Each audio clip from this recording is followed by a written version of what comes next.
வணக்கம் மக்களே. 2025, 26ஆம் ஆண்டுக்கான தமிழக பட்ஜெட் தாக்கல் செய்ய போறாங்க. இந்த தமிழக பட்ஜெட் நம்ம சிவகங்கை மாவட்ட மக்கள் இந்த தமிழக பட்ஜெட் தொடர்பா என்னலாம் சொல்றாங்க? நம்ம சிவகங்கை மாவட்டத்துல நெறைய அடிப்படை தேவைகள்லாம் இருக்கு. இந்த வரக்கூடிய பட்ஜெட் அது எல்லாத்தையுமே பூர்த்தி பண்ணுமா? மக்கள் என்ன சொல்றாங்க அப்படிங்கிறத நேரடியா மக்கள்ட்டயே பேசி தெரிஞ்சுக்கலாம். ஆம்பளை பிள்ளை இருந்து ஒன்றுத்துக்கு ஆகலை, பொம்பளை பிள்ளை இருந்து ஒன்றுத்துக்கு ஆகலை. யாருமே என்னை கண்டுக்கிறது இல்லை. வீட்டுக்காரர் இறந்து 35 வருஷம் ஆச்சு. சரி. 35 வருஷத்துல 20 வருஷமா ஓஏபி வாசிக்கு வாங்கிட்டு இருந்து இப்போ இந்த 2 வருஷமா நிப்பாட்டி விட்டாங்க. எதனாலமா நிப்பாட்டி? என்னன்னு தெரியல. மக வேலை பார்க்குதான். மக வேலை பார்த்து எனக்கு 10 ரூபாய்க்கு புரோக்கணும் இல்லை. மக வேலை பார்த்தா அவங்க குடும்பத்தை தான் பார்த்தாங்க. எனக்கு கொடுக்குறதுக்கு ஆள் இல்லை. நான் தன்னால் இப்போ டீ குடிக்க கூட வழி இல்லாமல் இருக்கேன்.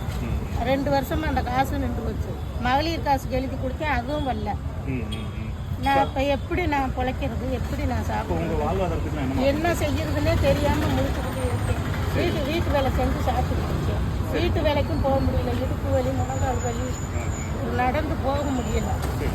அப்படி நான் ரொம்ப சிரமத்தில் இருக்கேன். எனக்கு இந்த ஓய்வு காசுக்கு மட்டும் வழி பண்ணி விடுங்க. வரலாறு காணாத அளவுக்கு டீசல் விலையெல்லாம் உயர்வாக இருக்கு. நாங்கள் ஆட்டோ டிரைவருங்க தான். அதை ஓட்டுற அளவுக்கு வருமானமும் வர மாட்டேங்குது. விலைவாசி உயர்வை கண்டு நமக்கு அது மாதிரி விலை உயர்வாக கொடுக்க மாட்டேங்கிறாங்க. ஏன்னா இவ்வளவு கேட்குறீங்க அவ்வளவு கேட்குறீங்க அப்படின்றாங்க. நமக்கு வாழ்வாதாரத்துக்கு ஒண்ணுமே இல்லை. பஸ் ஃப்ரீயா விட்டாங்க. பஸ் ஃப்ரீயா விடவங்க எங்களுக்கு எல்லாமே ஃபுல்லா டோட்டலாவே பாதிக்குது. அதாவது என்னன்னு கேட்டீங்கன்னா, ஒரு குடும்பத்துக்கு தேவையான பொருள் வாங்க முடியல. வருமானம் இருந்தா தானே வாங்கலாம். வருமானம் இல்லாம என்ன வாங்க முடியும் சொல்லுங்க பாப்போம். இப்ப 150 ரூபா பொருளுக்கு 50 ரூபாய்க்கு வாங்கன்றாங்க. நமக்கு 50 ரூபா கட்டாது.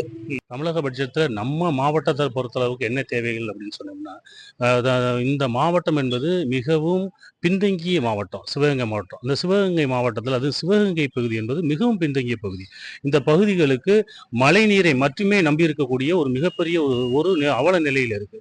இதை மழைநீரை சேமித்து வைக்கக்கூடிய மற்ற நீர் குளங்களை தூர்வாரணும், அதற்கான திட்டங்களை முன்னெடுக்க வேண்டிய ஒரு கட்டாய சூழ்நிலை. இன்னொன்று என்ன கேட்டீங்கன்னா, காரைக்குடி சிவகங்கை கம்பேர் பண்ணும்போது சிவகங்கை என்பது ஒரு கல்வி ரீதியால ஒரு அடிப்படை கல்வியா இருக்கட்டும், மேல்தட்டு கல்வியா இருக்கட்டும், அந்த கல்வி நிலையங்கள் இங்க அறவே இல்லை. அந்த புதிய கல்வி நிலையங்களை கொண்டு வருவதற்கு இந்த பட்ஜெட்ல அரசு முன் வைக்கணும். சிவகங்கையில எந்த ஒரு வேலை வாய்ப்புமே இளைஞர்களுக்கு ரொம்ப கிடையாது சார். பிரைவேட் செக்டர் எதுவுமே, பெரிய பெரிய கம்பெனிஸ் எதுவுமே கிடையாது.